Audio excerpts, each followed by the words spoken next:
question, grab your hook. Join the fun, come take a look. Wool and yarn, we chicken sleep. Time for question of the week.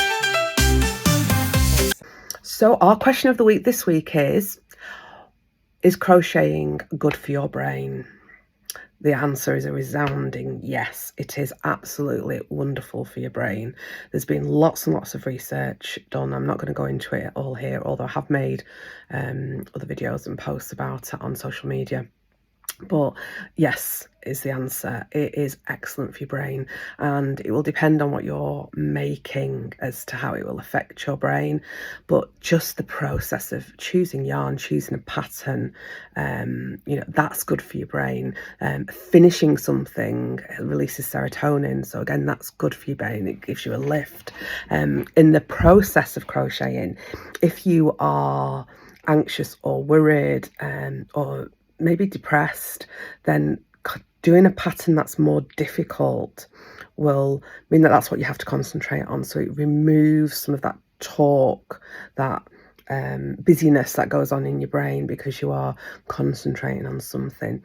If you are finding yourself anxious and needing to relax, doing a really repetitive pattern, so like a blanket, so you're doing a row on a blanket and it's repetitive stitch or repetitive pattern, that's quite meditative and it's quite relaxing, and studies have proven that if you were to do that type of work of an evening, it aids sleep. And there were some scientific studies done on that.